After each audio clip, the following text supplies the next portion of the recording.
Hello everyone, it's me, Henry Films. I'm back. I've spent the past few weeks coming off a throat infection along with being swamped by college midterms, but I've recovered and I'm ready to get back into the swing of things, bringing you all Red Dead Redemption content. I figured to make up for my absence I'd come back with a bang, so today I'm bringing you all a chapter ranking through the main story and epilogue. However, I will be structuring this video far different than most ranking videos. I will be doing what is essentially a retrospective of the entire story and then following that up with a chapter ranking after I've established my thoughts on each chapter and provided the proper context for the story. So I hope you enjoy this deep dive into Red Dead Redemption 2's campaign. As always, remember to subscribe if you enjoy the content, and don't forget to join my channel's Discord if you want to stay up to date on the channel or recommend ideas you'd like. Without further ado, let's begin this retrospective. After the game's prophetic opening text and titles, a cutscene introduces us to an on-the-run Vanderlyn gang caravan trudging through the mountains in search of shelter during a blizzard. Right off the bat, I love this opening pitch. I know many players hated the snow, but personally I can't get enough of snowy cowboy content. This entire setting of Colter and the blizzard creates such an effective feeling of claustrophobia and anxiety gameplay-wise, and a looming sense of foreboding for the story. Dutch's opening speech to the gang is one of the most iconic scenes in the game at this point. His pleading, "Stay with me," is a nice little insight to his underlying desperation and paranoia. We also have our first encounter with the O'Driscolls at Adler Ranch, this mission being, of course, where we meet newly widowed Shady Adler and take her into the gang. It's nice to see hints of her fighter nature showing through right from the start. She's one tough cookie, not just some damsel in distress. I also think that the game expertly reintroduces John Marston. His first shot revealing his iconic facial scars and their origin is just so badass and fitting. That entire mission and conversation with Javier, another character Red Dead 1 players are familiar with, do a great job at contextualizing us in the story in relation to the first game. We take it for granted now, but the idea of playing as Arthur was not a popular one at the time. The game does a good job of telling us off the bat why we should care about Arthur and sets up his dynamic with gang members we've already met. That's all Chapter 1 is, one big introduction. It very much serves as a tutorial chapter. It's slower paced for it, as the game doesn't expect you to know the mechanics, and on replay the missions do feel tedious, but that's something you have to accept with the beginning of any game, especially one as ambitious as Red Dead. Narratively, Chapter 1 is executed to near perfection, but as a player it often feels very limiting. You aren't allowed to leave the area surrounding Colter, nor are you offered all the mechanics that will be available at camp or in free roam just yet, which is fine. It feels like it's holding your hand for the entire time, because it is. I think the standout mission of Chapter 1 is going to be the Cornwall train robbery. Of course, the gang doesn't realize the severity of what they've done robbing a Leviticus Cornwall train, nor do they seem to care at this point, but it will come back to haunt them later throughout the entire duration of the game, as Cornwall is the one who is paying off the Pinkertons. So this mission is one of the ultimate turning points, and on a first playthrough, you might not even realize it, which I think is cool. Following that, the gang heads further south, and we find ourselves in Chapter 2. Chapter 2 is a big one. This is the fan-favorite chapter of the game. Right off the bat, the game lets us know the claustrophobia and hand-holding of Chapter 1 is being ditched for open exploration and classic Wild West antics. The gang has left the snowy mountains for the lush green heartlands of New Hanover, settling in Horseshoe Overlook just outside the bustling livestock town of Valentine. This portion of the game is notable for its levity compared to the rest of the story, whether it be running errands in town with Uncle and the girls, hunting with Hosea, getting into the saloon brawl. Chapter 2 has a sort of day-in-the-life vibe going for it, as we get to see the gang somewhat held together still and going about their criminal business. I can't talk about Chapter 2 without mentioning Valentine. It's the perfect town to reintroduce us to the Wild West, and it could have anything you'd ever need or want in a Wild West settlement. Valentine is always great, but it's especially alive during Chapter 2, crawling with O'Driscolls you can interact with, and Valentine is the most memorable cast of businessmen and shopkeepers in the game, I think. Sheriff Malloy, the town gossip, Dr. Ben Calloway, and, cranky old Ned Keene at Keene's Saloon, who hates Smithfield's, and along with Smithfield's, of course, being the best saloon in the game, I think. There's a lot of variety and Midwestern flavor to Valentine, as opposed to just, Southwestern desert, standard Western stuff. The Heartlands as a whole is a beautiful open setting. It does all sort of blend together as just vague green hills, like an infinite Windows XP wallpaper, but I think it serves as a good plain benchmark that all the other towns and more individualized locations, niche locations, they can build off of. This is a benchmark. But like I said earlier, Chapter 2 is chill and light. It serves as the calm before the storm and the real collapse of the gang. The camp during Chapter 2 is probably the most fun, at its most fun and whole, especially after rescuing Sean. He adds a lot of light. It has its cracks, but you do get a glimpse of all the gang acting as a cohesive and loving family. Arthur hasn't gotten his tuberculosis diagnosis yet, and without having come to terms with his fate and life choices and all the things that do come from his diagnosis of TB, he's very healthy and carefree. I can see why a lot of fans on Replay choose to stay in this chapter because they love Arthur. The gang's all together, most of the open world is available by now, Arthur is healthy, gameplay-wise, Chapter 2 can be seen as peak, but to me, the story in this chapter feels a bit stagnant. Things don't get super interesting for me until the Scarlet Meadows train robbery, and that is probably one of the most purely Western set pieces in a game built on subverting Western tropes, so it's always nice to get classic cowboy action. This is back when jobs were still going right for the gang, which doesn't come often in the late game. Finally, Chapter 2 is capped off by a crazy big shootout in the streets of Valentine. This set piece is epic, and it's also an effective payoff to robbing Cornwall's train in Chapter 1, like I said. This lets us know that our outlaw lifestyle is finally catching up with us, and our actions throughout the game will have consequences. The massacre at Valentine represents the gang's outlaw antics finally transitioning into something far darker and messier, which we'll see unravel for the rest of the story. For now, the gang heads further south, into uncharted territory for most of its members. Lemoyne as a location is stacked, ripe for exploration and physically diverse, from Scarlet Meadows and Rhodes to the swampy bayou and further south to Saint Denis, even though this chapter doesn't spend time in Saint Denis just yet.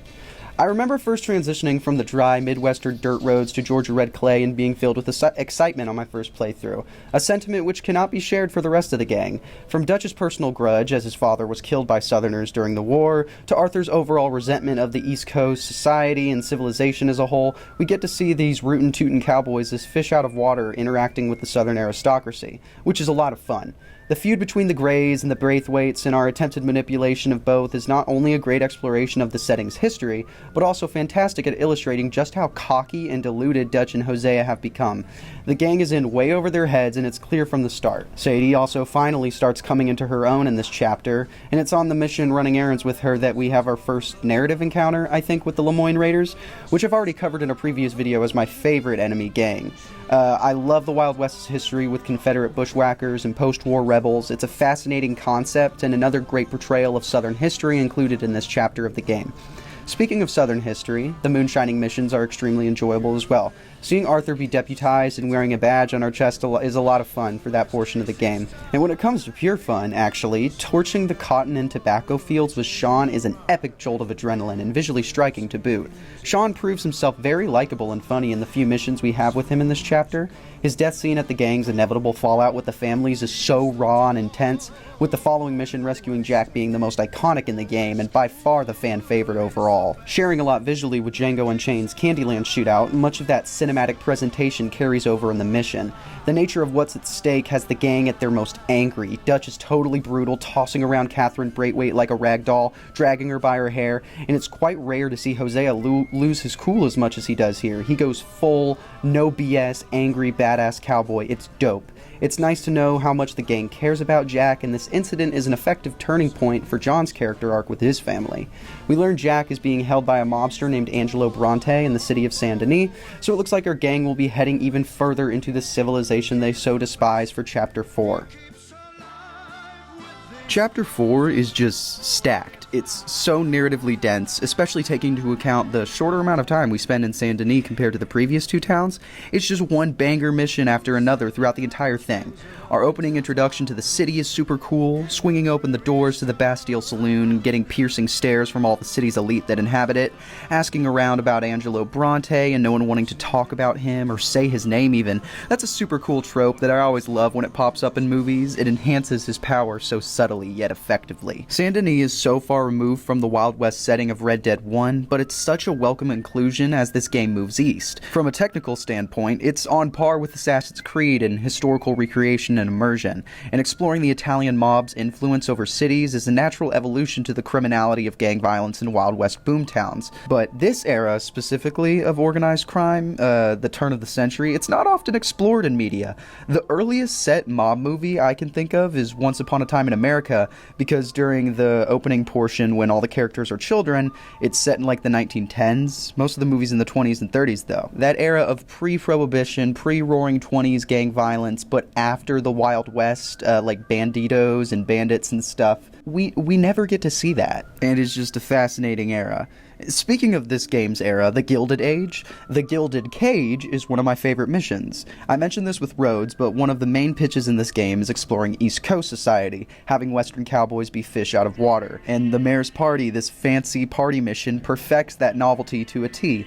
It's wholesome watching the guys roll up to the party together, laughing and pre-gaming in the car. That's relatable. The guests at the party are a lot of different cameos by important players throughout the story, and also the game's parodies of real-life historical figures. So it's just so packed with detail, and all of those very intricate and purposeful details in the story and exploration are what make Red Dead Redemption 2 as impressive and replayable as it is. Like, the Riverboat Poker mission is another high society type mission that takes full advantage of this Gilded Age setting. Saint Denis is just such a breath of fresh air that rejuvenates the story when it could start to feel drawn out and samey, and like it's a long game. This chapter continues its pattern of banger missions by following this up with the trolley station heist, the setup by Bronte, and an epic streetcar chase through the city streets. This mission is pure adrenaline, like the burning of the fields in Calico Hall in Chapter 3. It's just super epic. The game keeps up this intensity, but slows down the pace during a mission wading through the bayou, checking crawfish traps. It's hella suspenseful. It feels like a monster movie with the bull gator and such. I think the bull gator is probably the coolest legendary animal in the game, that or the panther. Oh, I just remembered that I forgot to mention Kieran's death scene in the shootout at Shady, Belle. I think that Kieran's death is done, the entire way it's executed is super creepy. Having the entire gang all cheery, celebrating Jack's return, watching Kieran get more and more drunk progressively throughout the night until finally disappearing, his screams echoing faintly in the night as well. The following missions, characters mention him disappearing, all for him to show up headless. It's scary. It's like, damn. Poor Kieran, too. He was a good dude. I feel bad for leaving him out of my gang member ranking. Everyone gave me shit in the comments about that video. But this chapter is capped off by the double whammy attack on Bronte's manor. Pretty similar to the Braithwaite mission, but more underwhelming in my opinion. Bronte's death didn't feel nearly as brutal as the game makes it out to be, seeing as he was just drowned and already did die. Who cares if he's fed to a gator? Like, that, what would have been metal as fuck and justified John and Arthur's horrified reaction, in my opinion, would be serving Bronte to the gator alive, right? Like, I don't know why they didn't do that. Luckily, this mission is accompanied by the following bank robbery, which is a sort of mini-climax to the story. A lot of through lines and arcs building throughout the first 4 chapters of the story cap off here, most apparent being the death of Lenny and Hosea. What I alluded to in Chapter 2 with us realizing all of our criminal actions will have dire consequences being fully exemplified here. Agent Milton lets us know that the chase is over. The warnings are over. You will all die. You will answer for your crimes. Hosea, and specifically Dutch, once messiahs of these lost souls, have been revealed as false prophets, harbingers of doom for any member in this gang. Milton is low-key based as fuck for calling Dutch out repeatedly on his phony, pseudo-libertarian and manipulative lies he feeds to impressionable people in desperate circumstances, using them like cannon fodder, protecting Dutch and his self-preserving intentions. Which I'd argue, for all his anti-consumerist and anti-industry ravings, he exploits those around him just as much as Cornwall or any Gilded Age industrialist. Dutch is full of shit. Dutch murders innocent people instead of getting a job. The Vanderlyn gang's days of Robin Hood-style philanthropy are long gone, and Arthur wonders to himself in this chapter if that ever even existed. Arthur, Dutch, Bill, Javier, and Micah are able to escape Saint Denis by boat, but in a storm are shipwrecked on a small fictional island off of Cuba called Guarma, where a majority of Chapter 5 will take place. Guarma's a weird chapter, and generally the least favorite amongst fans, I've noticed. It functions as a sort of third act low point for the story, but with the scale and length of this game, I can understand how some may feel it overstays its welcome. I think so much of the appeal of Red Dead Redemption 2 is its exploration, and with how much was cut from Guarma, the setting does feel very limiting. You're in and you're out. It's very narrative driven, you're just doing story missions, really. I enjoy the chapter a lot, though. Even though it's not like the Wild West, like Rhodes or Saint Denis, it's an interesting exploration of the setting and the time period.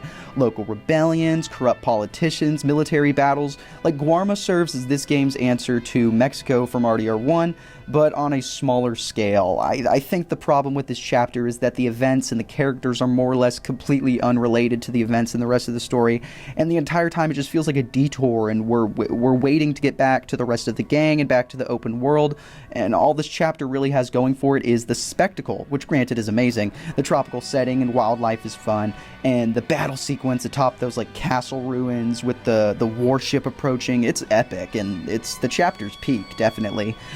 Really, that's the only mission that sticks out to me, however, in Guarma. There are story moments I recall, like Dutch's interaction with Arthur after killing the guide, or the Mexican standoff towards the end. I just can't find myself caring about these events as much when I'm just waiting to get back to the States. The chapter ends with our return to us meeting up with the gang in Lakay. This stay is short-lived, however, as Milton and the Pinkertons shoot up the place, and we have to once again move camp, this time to Roanoke Ridge, Red Dead's answer to Appalachia. I love this setting. The actual camp at Beaver Hollow is depressing as fuck, but the northeastern part of the map where we spend Chapter 6 has such a spooky and dark energy, whether it be to incestuous Rob Zombie hillbillies in the woods, or the oppressive and exploitative mining town of Ansburg, things like that. Chapter 6 is just incredibly bleak. Arthur has gotten his TB diagnosis and is visibly dying throughout the entire chapter. Most of the characters are dead or have fled the gang, and Dutch finally spirals off the deep end. At this point, he's so far gone, he's relishing in the chaos and the destruction that he's causing, ranting about making quote-unquote noise. The earlier half of Chapter 6 focuses on the plight of the Wapiti Nation and their oppression by the US military, which Dutch uses, of course, as an opportunity to fuel the flames of chaos by sympathizing with the rebelling natives, like always exploiting desperate people to serve as cannon fodder to protect himself, masking it with sympathy and empathy and good intentions. Dutch is a crazy person, and he's teetering the line of being an evil one, too.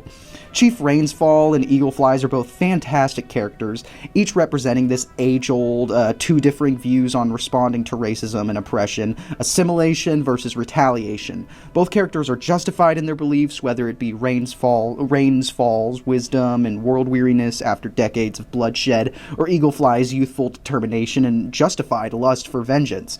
Like Arthur, I find myself wishing we just never even got involved in these people's lives. As much as I want to help, the situation is far too complex, and with Dutch at the helm, we just breed destruction.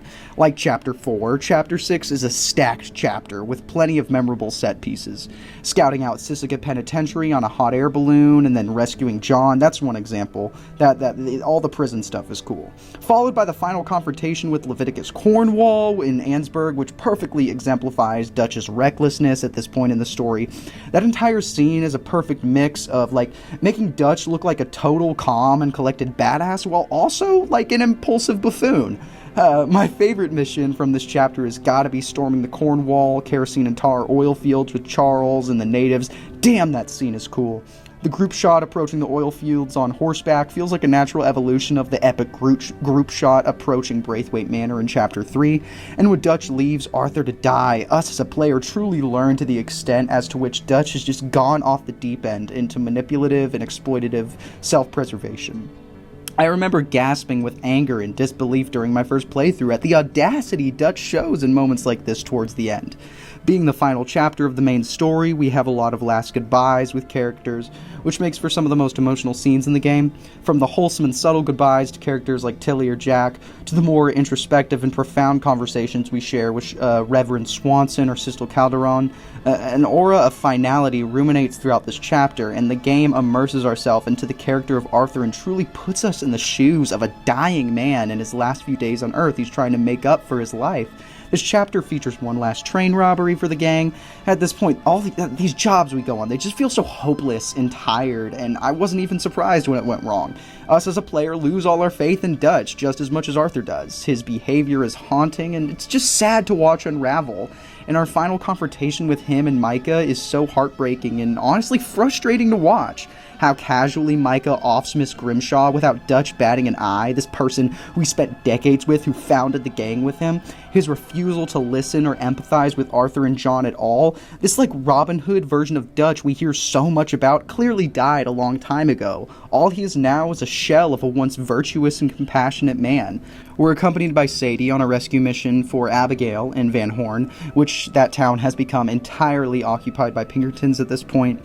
Here we learn from Milton that the rat, the gang's rat, was in fact Micah, confirming Arthur's distrust of Micah throughout and before the events of the story. Also, this is the mission where Abigail shoots Milton. Milton dies, which you'd think would serve as a bookend to the Pinkerton side of the story, especially along with their main financier, Cornwalls, dying in this chapter as well. But the main story concludes with one final raid by the Pinkertons at Beaver Hollow. This scene has become iconic, from the final decision to aid John's family in their escape or go back to the money, to the final fistfight with Micah and Arthur's last interaction with Dutch, the man who was, for lack of a better word, was his father for decades. You don't need me to tell you how well done this scene is. From the writing, to the performances, to the incredible score and soundtrack, the final moments with Arthur Morgan will go down in history as one of the most powerful moments in gaming, especially the high honor ending, even though every outcome is still incredible. What a story, man. What a main character. His death, you played this game, you know how it affected you. This game could end here and it would still be a masterpiece. The story's incredible. But for now, we gotta connect the dots with the first game as we move into Red Dead Redemption 2's Epilogue. So after Arthur's death, during my first playthrough, I did not see this epilogue coming at all, but boy am I glad it's here. The last two chapters it adds contain some of my favorite moments and areas in the game. Set 8 years after the events of the main story, we're reintroduced to John and his family heading into Strawberry in search of honest work. John Marston now goes by Jim Milton in an attempt to distance himself from his criminal past, even though he's clearly not doing a great job at it. John gets a ranch hand position at Pronghorn Ranch in Big Valley, and for most of Part 1, the epilogue consists of menial tasks and chores working at said ranch. Many players find this portion of the epilogue boring, but I personally find it refreshing and a necessary inclusion in John's story. It gives us a breather after all the chaos that ensued in Chapter 6, while also showing a glimpse of John's potential to live a better life, letting us know Arthur did not die in vain. Of course, this chapter isn't only shoveling shit and building fences, with the Laramie Gang being one of the new enemy gangs just introduced to us in the epilogue. Occupying the neighboring Hanging Dog Ranch, once an O'Driscoll stronghold, the Laramie Gang harass and exploit the workers at Pronghorn, and inevitably John uses his skill as a muscle to retaliate against these bullies. Naturally, Abigail is upset by throwing his weight around, which is completely understandable, but John is fighting for noble purposes and to defend the livelihood they've built for themselves working here at the ranch.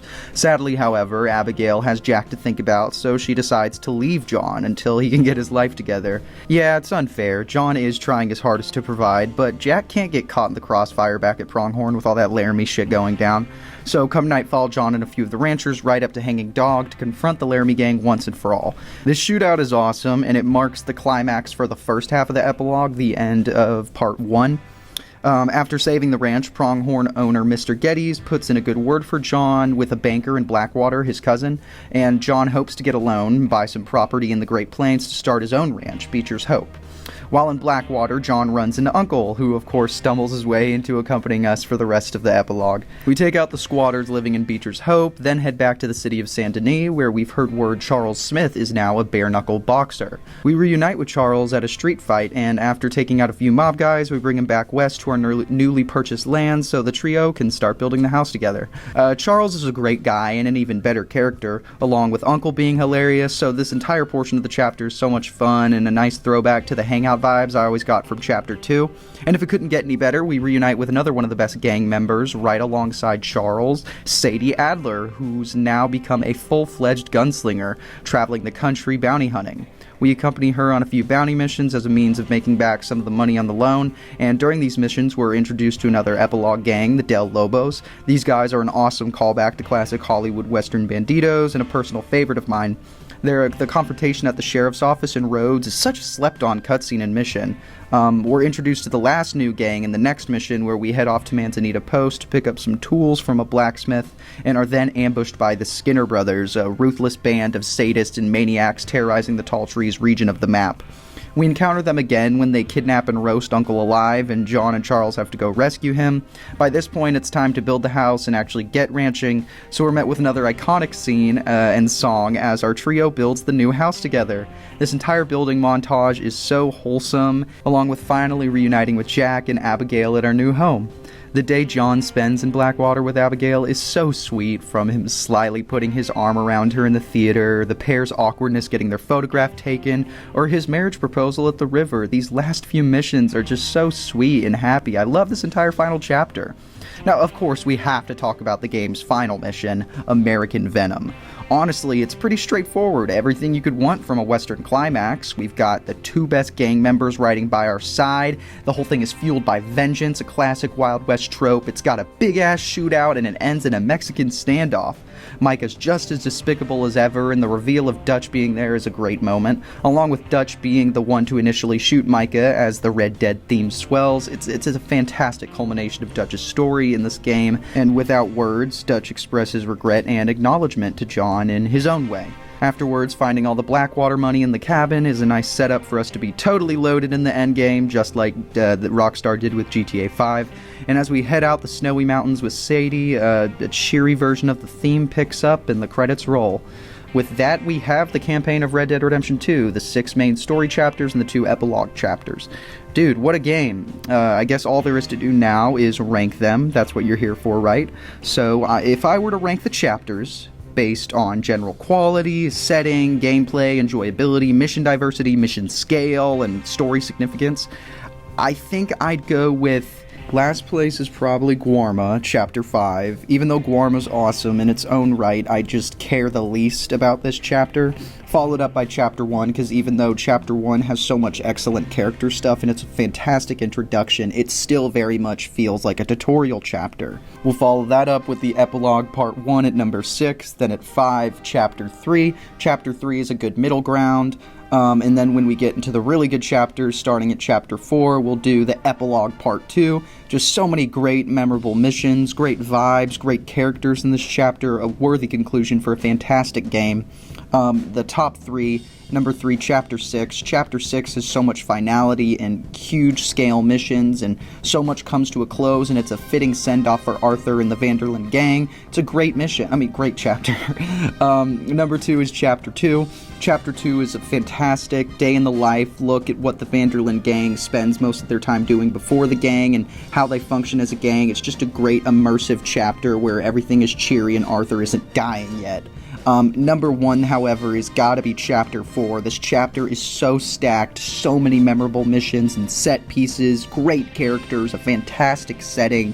It's just, Chapter 4 has everything going for it, and it does everything right. It's a fantastic chapter.